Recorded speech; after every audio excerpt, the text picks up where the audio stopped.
You're listening to the Bella Italy podcast. You didn't say it was trivia. I thought it was going to be like your expertise. I said it's fun. No, it's like, what does this guy know? He got it wrong. Don't worry. I don't trust those Italy with Bella guys. They're idiots. Who was the original king? Who was the original king of Marquet in 1422? You know, if I could play some background music, Jeopardy. Slow it down, let it breathe. Take the corner, walk with me. No flash, no rush, just taste and see. That's the Italy I need. Bella Italy, stay with me. Pane, vino and a slow sunbeam. Bella Italy, vicino a me. I want the life, not the me. And we are back around again. Ladies and gentlemen, the Bella Italy podcast is coming at you. Anthony and Brian and Anthony, back live in the studio. We are live today. How you doing? How you feeling? Feeling good, feeling energized, ready to do this. And I guess you're going to throw a curveball at me this morning, so I'm a little nervous. So I don't know why you tell me before the call that, hey, I'm going to throw a curveball at you. I like the tension. I can't just spring it on you, cold. I like to. It's not I like a to calculus. It's not like algebra questions or anything like that, is it? So that's my concern. All right, give it to me. Well, we are doing something a little bit different today. As you know, first of all, thank you for joining us. If this is your first time, we are the Bella Italy podcast, a natural outworking of the Italy with Bella travel group. You can find us online, italywithbella.com. Go there and sign up for a free consultation if you like. There'll be Anthony, his lovely wife Denise, will walk you through a trip to Italy. So if you're thinking about going to Italy, do yourself a favor, go to Italy with Bella. That said, we are the Bella Italy podcast, and of course, I mean, this is what fuels all of our passion and inspiration for what we talk about on the podcast here. It comes out of sending people successfully for years now to Italy for a dream vacation, a lifetime, dream of a lifetime. So here's where we are in season 5. We have had a couple of episodes already talking about, we started with how not to go to Italy. 10 reasons not to go. We're a travel company, but we're always telling people why not to go. So we don't care about the business. For all you naysayers that say, oh, you're just on there to talk about your business. No, it's the business that gives us something to talk about, and we tell you not to go. So there you go. So please call us, even though we don't want you to go. No. No, but we want people to enjoy. I mean, that's what gets us up in the morning. Way. Mm-hmm. And and helps us face ourselves in the mirror and say, okay, today's going to be a great day because we enjoy helping people enjoy. Yes, and people like us. Yes, you is beautiful. You is handsome. You is smart. Get on that phone.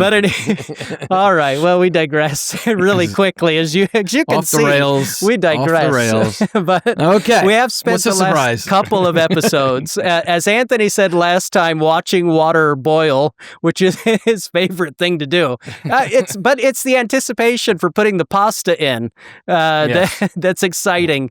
And what we talked about just really quick on the last couple of episodes was laying a baseline for creating more savorable itineraries, slowing down to enjoy more. It's quality over quantity. It's getting rid of that bucket list, or at least cutting it in half and adding space for spontaneity. We talked about how to set up a really great 10-day, 12-day itinerary. So go back, listen to some of those episodes. I think you'll get a lot out of it that will set you up for success on your next trip over. Anything come to mind that you really liked out of the last 3-4 episodes and you'd say, hey, this is worth underlining or, running a highlighter over? No, I think the thing is what we do, and I do enjoy that we're true. and I tell customers on the calls or in Zoom meetings and stuff, that, one thing you will get out of it is our heart and the truth. But I think the thing we pointed out is even if you go to Italy 10 times, you're really only seeing 1%. And so we're trying to make it as fruitful as you can when you're only seeing the one. Let's say you're crazy and you do 2%, making it as fruitful. And I thought it illuminated, even if you've been several times, you need to keep going because you're only seeing a really, really small nuance of Italy itself, and there's so much more to see. So, and Brian even mentioned, why not to go, and it actually is valid reasons. I really enjoyed that of all the episodes in the season. Why not to? Basically, what we're trying to tell you is clean up the reasons you think you should go and go for the right reasons. And I think that's, that's the power of this message. Okay. Yeah.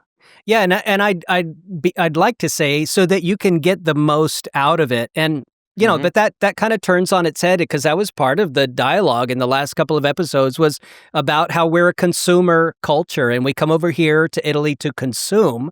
But then, there are cities that are experiencing tourism fatigue.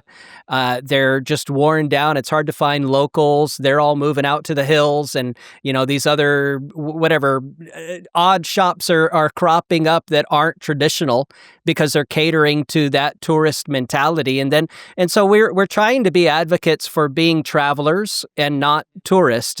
The 1%, statistic figure that I had mentioned is it's a little tongue in cheek. It's from the Italian Ministry of Tourism, and it's a real statistic. They're saying that 70% of foreign visitors focus on major cities, and it equates to roughly 1%. So a large population of tourists, large demographic coming over, really do focus on only that 1%. You and I don't. Italy with Bella customers don't.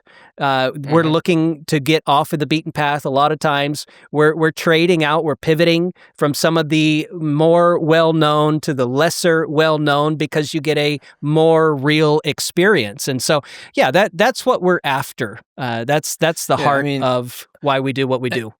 And it's a learning thing too. I mean, we just went to Lucca, and Lucca was always like, I heard of it. Most customers like, I've heard of it. My friend, but I went there and I was shocked at how busy and how much English speaking tourism was. And that was, when I was there during COVID. Obviously, not a lot of English speaking, but what I'm trying to say or is, it was muffled through the mask. The mask. But no, I mean, it's now you're seeing Naples. You mentioned it in the podcast. Some of those cities that weren't tourist cities are now overwhelmed, and it's shocking. It is just like, whether it's the Instagram of the world, the TikTok, but that's why we have to pivot and make sure of what we're talking about. And I love this macro, regions that we're going to do on this call. Yeah, and so let's segue right there. That is what we're going to get into now. As we teased about it a week or two ago on the last episode, saying that just like in the U.S. we have macro regions. We have the Great Southwest, the Midwest. I grew up in the South and Midwest, and you automatically know what states that are comprised there. Out of the 50, you kind of can work it out. Anthony's from the Northeast. You can tell by his accent. He's got to get a coffee. I gotta go park the car. I gotta get a coffee. It's just a little coffee talk. I'm gonna sit on the toilet. But it's the same thing here in Italy, but magnified, because all of Italy can basically fit in the state of California, and so you can imagine our separation of macro regions and even down to regions and provinces and then towns. My Sicilian wife can tell the accent of somebody who's 3 kilometers away, but not from our town. She can tell the accent. It would be a little harder in the States to do that because we're so much more spread out. So it's concentrate. That's what we're saying. And even for me from United States, they generalize, right? Give you an example. It's a great example, by the way, Brian. I'm down here in the south of Nashville, and they say, are you from New York? No, and I'm like, Yeah. well, no, I'm from Rhode Island. Oh, I've been to Long Island. No, Close. it's Rhode Island. Okay. Oh, I've never been there. But that's generalized, right? So from an Italian Yeah. perspective, you could tell if someone maybe is from Tuscany or Venezia. But now, if I'm in Rhode Island, I go to Massachusetts, that person from Massachusetts could tell I'm from the Northeast, but they can tell that I'm from Rhode Island when they say, hey, Yeah. oh yeah, I can now, so even in that little macro / micro climate, because Rhode Island is Right. basically micro. So, I think they could tell Massachusetts, Rhode Island, New York, Yeah. Connecticut, there is that, oh, they're not from here, but Yeah. I could tell they're definitely from New England, so. And I that's funny imagine say you that. you can tell somebody from Manhattan, and they're not from your neck of the woods. You know that. I mean, That's more about the attitude than anything, not the language. which is another but- subject altogether. Yeah, exactly. But it goes But, into yeah, the culture, and there's Yeah, a like reason for Rome. that. Rome's the same way. Rome and New Mm. York, I think that, they have a certain vibe about the people, not just the language, so that's good. Yeah. All right. Yeah. So as we come over to talk about Italy and the macro regions here, it behooves us to say first, we're going to get into some of the regions, obviously, as we're dealing with a group of regions or a macro region. We're talking at the base level, just for those that may not be familiar. Italy has 20 regions currently.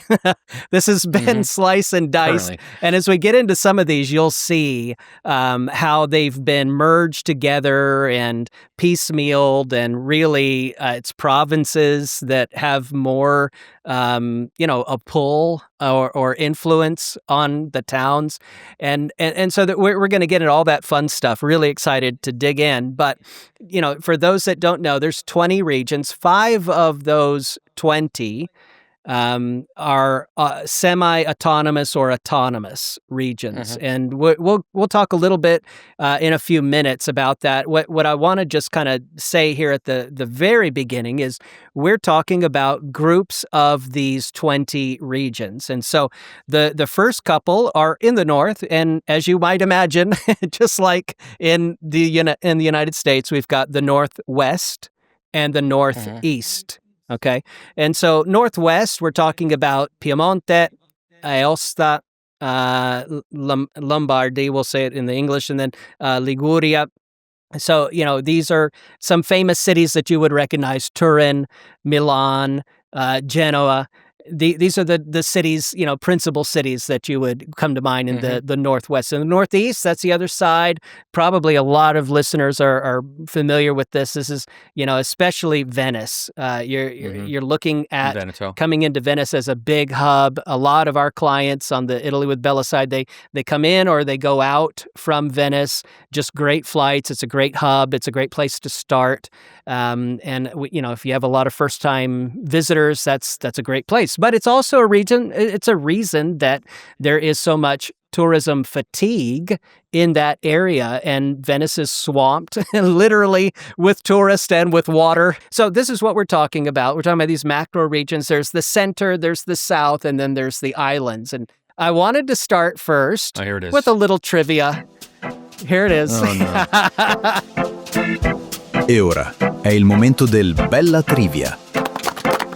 We'll start off easy. Don't worry. We'll start off easy. It'll be obvious. Okay. So let's start with, here's the category. And this is going to, basically name one of these macro regions. Here's the category: wine, wheels, and high style. Okay, that's the category. Here we go. Here's the question: which famous Italian product was not from or born in this northwest Italy? Okay, here's your 4 choices. All right, you ready? Which product is not from? It's easy. You'll love it. Okay, go ahead. Everybody loves it. Everybody says it's the best. Here you go. Barolo wine. Thinking northwest. I have you. Barolo wine. Fiat cars. Okay. Parmesan cheese. And vermouth. Those are your 4 categories. Which one is not from the Northwest? Okay, so Turin for Fiat, Barolo for Piemonte in the Milan region, and then Parmesan Reggiano cheese, obviously out of Emilia-Romagna, which is not the Northwest. And what was the last one? Vermouth. Vermouth out of Turin, too. Right, out Yeah. of Turin. So There you go. Yeah, okay. He answered correctly, and the crowd goes wild, cheering. I'll take it as a gift card, please. Alex, I'll take the Northeast for 200, please. Next. Here we go. Northeast. We're moving around. We're in the next macro region of canals and peaks, as in peaks, mountain peaks. Okay. All right. Here's a question. Venice was once a powerful maritime republic. But what mountain range dominates the northern skyline of this macro region? Is it the Apennines, the Dolomites, the Pyrenees, or the Alps? I would say the Dolomites, but the Dolomites most people are going to think of the Dolomites for the, obviously the Alto Adige in the Trentino area, but I still which is would say northeast, the Dolomites. which Exactly, is absolutely correct. Yeah, it's because that is Two the in a row. northeast, and 2 in a row. Call my mother. Your son, he needs a phone call for a lifeline. I'm smart, Mom. Smart. I'm smart. I told you I was smart. Italy's Not what Pop stunning wanted. UNESCO-listed mountains, famous for skiing, hiking, and their pink glow at sunset. Yeah, all of that's from the Dolomites. Great. Good job. All right, so we're moving down into the central now. This is the valley area. This is, the plains.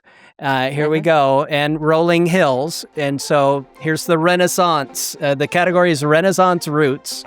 Which Italian region is home to both the city of Florence and the famous Chianti wine hills?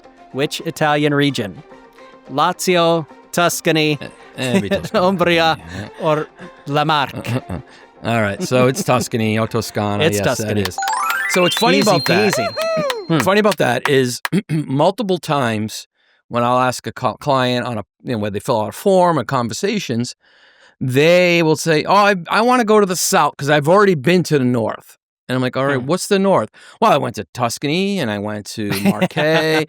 I'm like, "Well, that's not the north, So I don't know where It's they get that central. impression. No, I think you're absolutely right. For people that aren't familiar or haven't been off of the beaten path, it ends at Venice. And so, it makes sense that they would think that is, Tuscany is the north.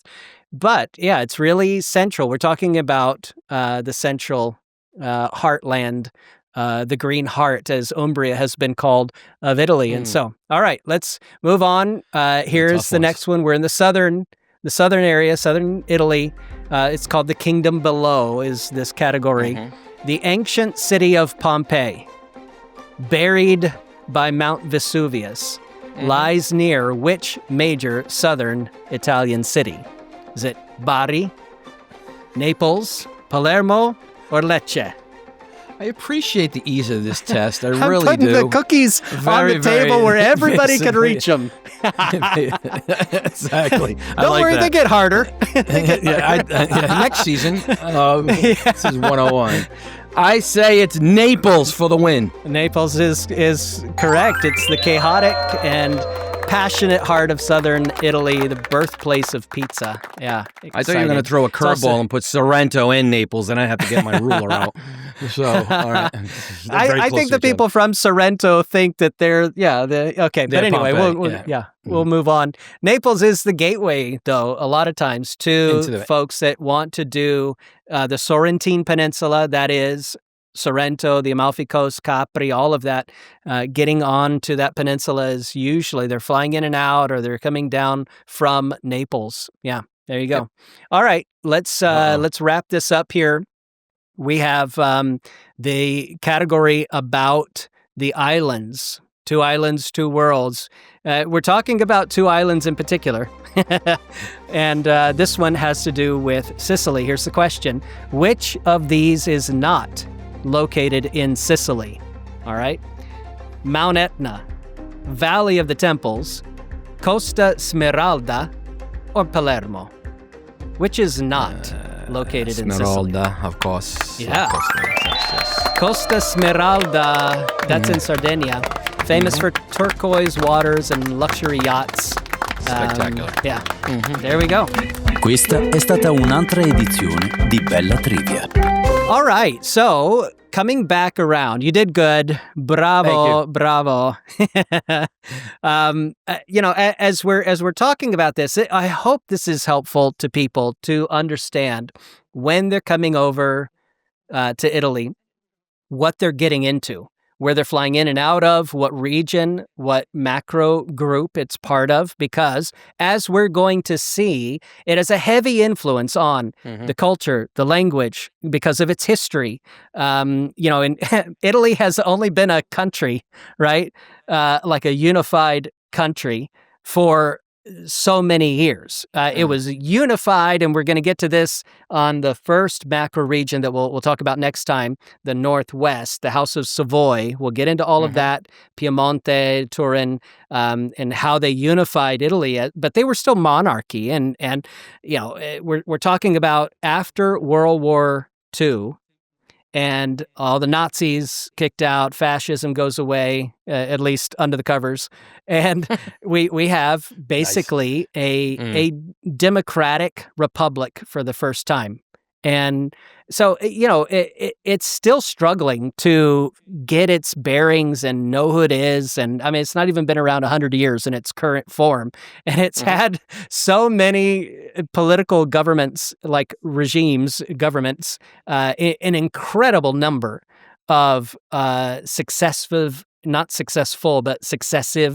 governments, and each one's had their own pole and ideology and everything. Instead of just two groups like we've got major groups in the States, there's 5 there are over 10 here. of them in Italy. And you got each one trying to form a government, and it's more similar to the UK than the US in that sense. Yeah. But because of that, you notice the differences a lot when you're coming here, or at least you should be aware of all of that. And so what we want to say, I think, on this episode, talking about knowing what you're going to get into, I want to give just an example about the Northeast. Okay, so we're talking, if you're looking on a map, you go all the way to the north, over to the right-hand side, you've got Venice and that whole area. Venice was a superpower in its day. It was this, republic, not like the House of Savoy, which was a duchy, but the Republic of Venice had major influence all the way as far as even into the current Lombardy region. But you're talking about Brescia and Bergamo. And it was far-reaching, far-reaching, almost to the confines of Milan, which was its own duchy. And so you had these power players pulling back and forth and leaving their marks. You see, what is it, St. Mark's Lion, as far away as Bergamo, because they left their mark there. And so, to the the tourist who's just coming in and not traveling well, they're not going to see that. They're not going to know, oh, this is actually more of a Venetian dish that I'm eating, or this is more of the dialect, or this is more of this, or this is more of that. You're not going to notice those things, but noticing that helps you to enjoy and get the most out of your trip. And so just, a simple little example here, looking at the Northeast, you've got Emilia-Romagna, Friuli, Venezia Giulia, Trentino, or you can call it South Tyrol, and the Veneto, the area around Venice. And as you look at these 4 regions that make up this macro region, they're clumped together, but they bring their differences, in together. And really, Emilia-Romagna is very different than Venice, very different, but it's clumped together for a good reason, and we'll get to that. I gotta say, if you look at the Northeast of a macro level, it's probably the most diverse because of Emilia-Romagna, getting up into the German influence, and then you got the Slovenia influence going into Trieste and Friuli. Yeah. So, I think, just put Matt in my 2 cents, I think it's the most diverse, looking at it from 50,000 feet. Yeah. It's interesting. We're in a couple of weeks, I'll be back up in Bolzano, really in the far far north, towards the Austrian border of Italy, and you can, you notice that the language is markedly diverse and different than the rest of Italy. Oh, yeah. And German is probably spoken as a first language. Italian takes a back seat. You're going to notice that on websites, on menus, spoken on the street.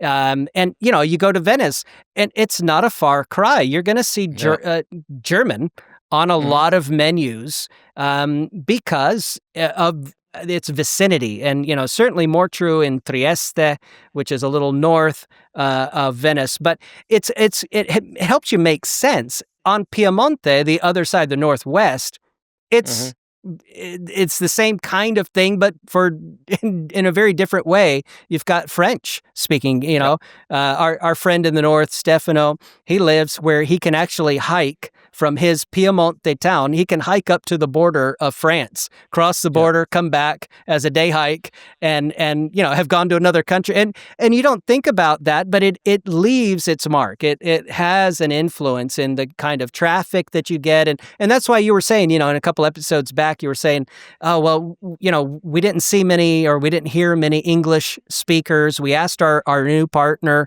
that we had found and tested, hey, how many American tourists do you get? Well, not many, actually. Most of our tourists are, Swiss or German French. or Austrian or the French, that kind of thing.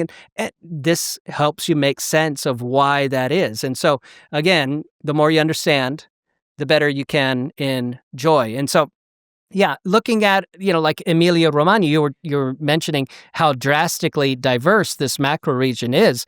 You've got the high hills and Dolomites in the north. You've got Venice and its lagoon and all of that influence from a former republic. And then you come down into the valley and the plains, the Po River Valley and the plains. I mean, it is so drastically different. And the Romans had left their mark on a lot of these towns, like Padova and Bologna and others in this area. And they're the reason. There was this Roman road, that connected these towns. And so, of course, they grew up together. They cut their teeth together as Roman, cities.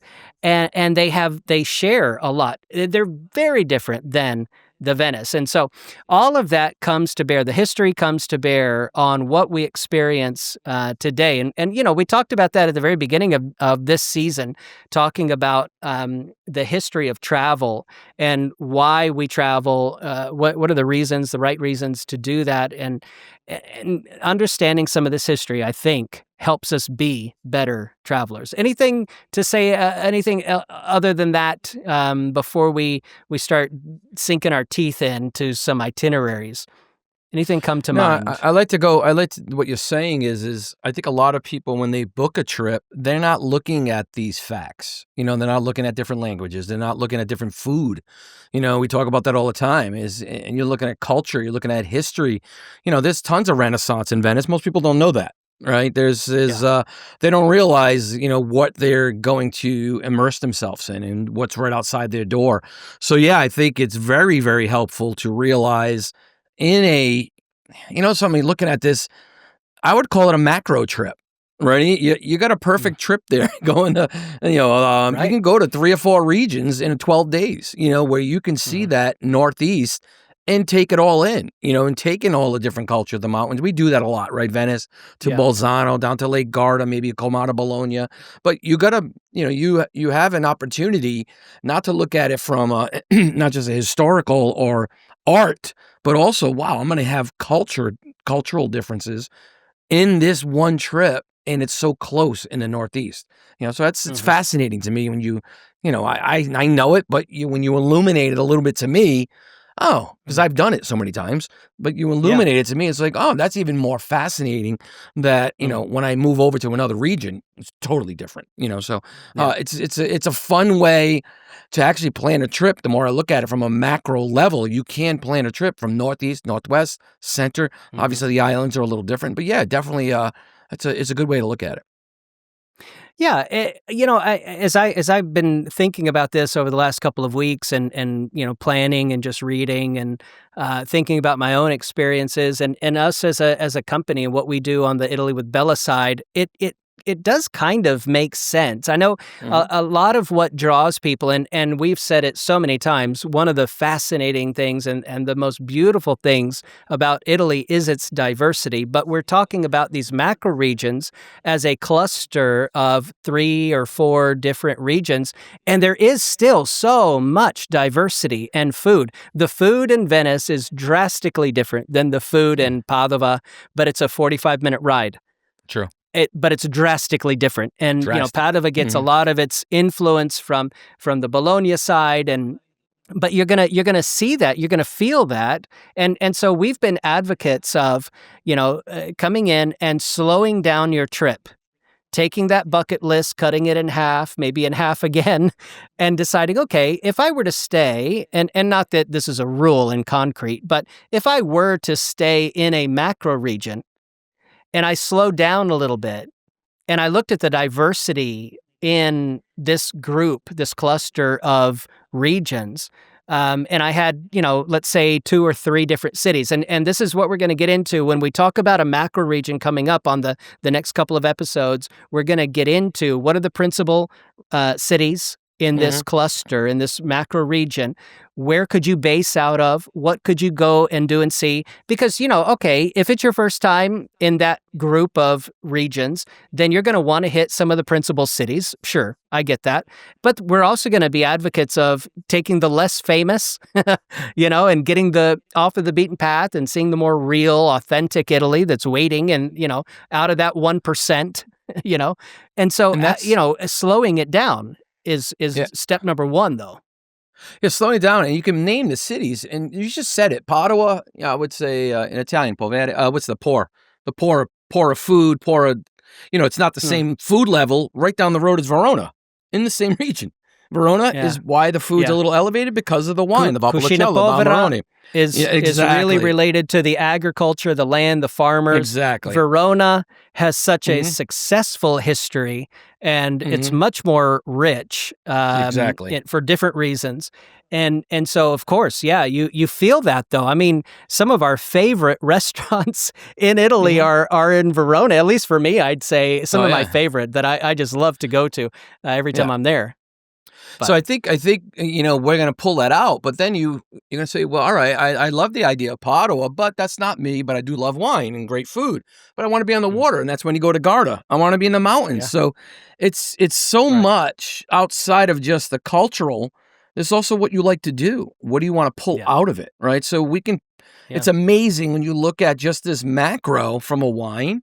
The Padua with the Giotto's Chapel and the art and the it's always blown away by Italy. But the more you dig in and unwrap it, you realize we're gonna pull out these 10 cities, but you might like 6 of them because that's how you like to do travel and that's what you want to get out of it.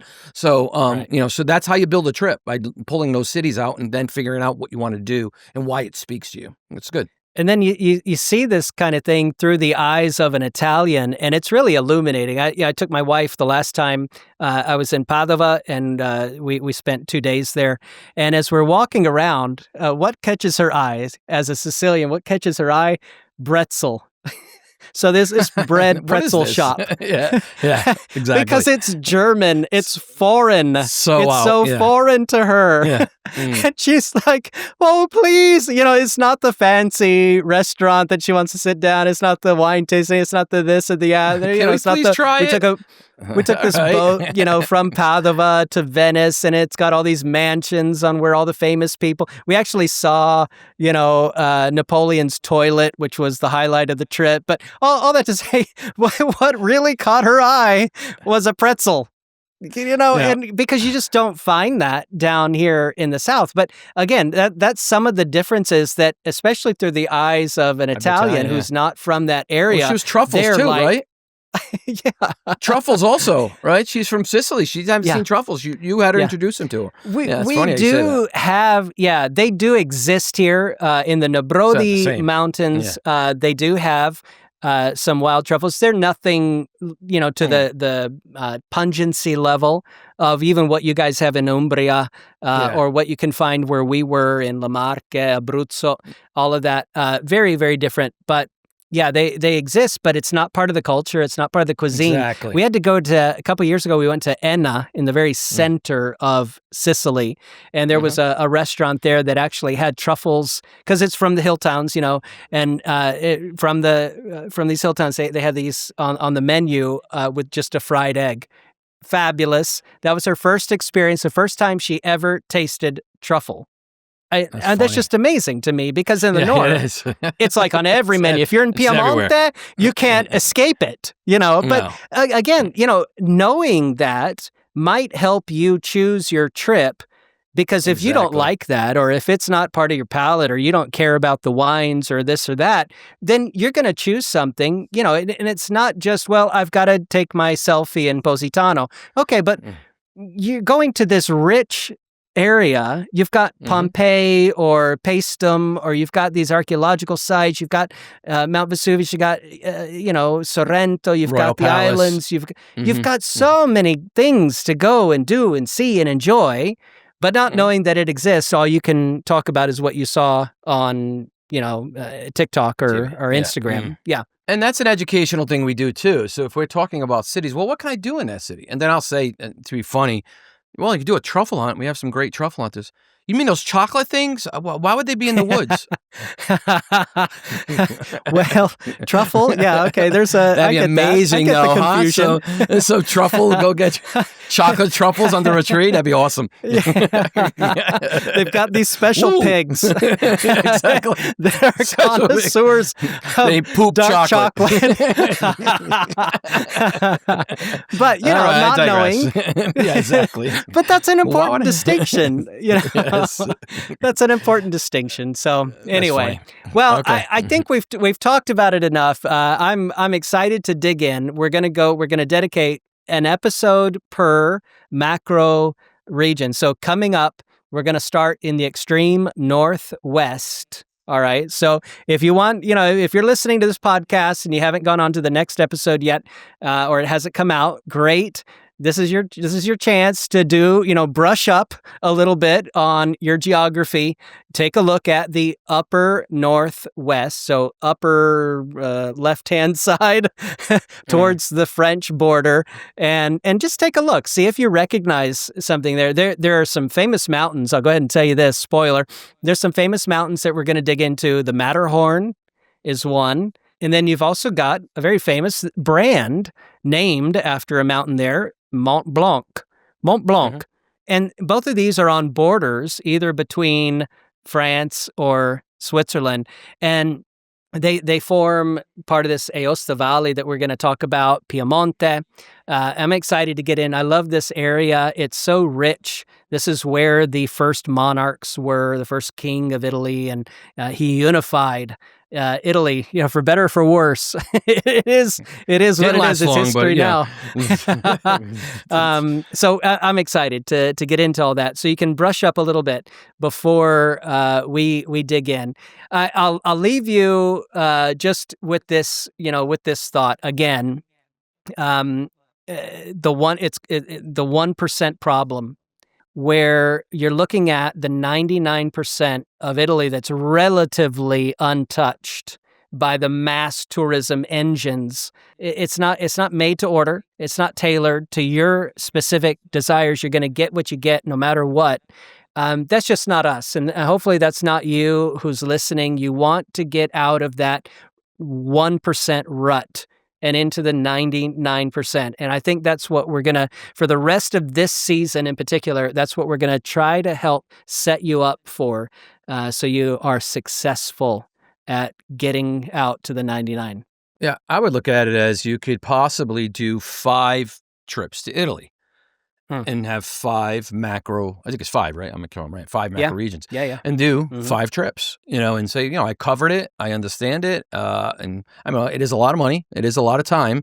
But if if you want to look at it from, hey, I'm going to do 3 out of 5 and I'm going to feel that I saw Italy as much as I could. I think it's a great idea. It's not unthinkable. We actually have clients now, and we're a young company. We actually have clients now. They're on their 3rd, 4th trip over here in Italy. It's possible, and that's just in the last couple of years. So, exactly. So excited to take this journey with you.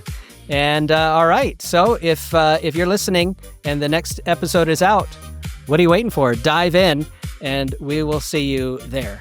Ciao for now. Ciao, ciao.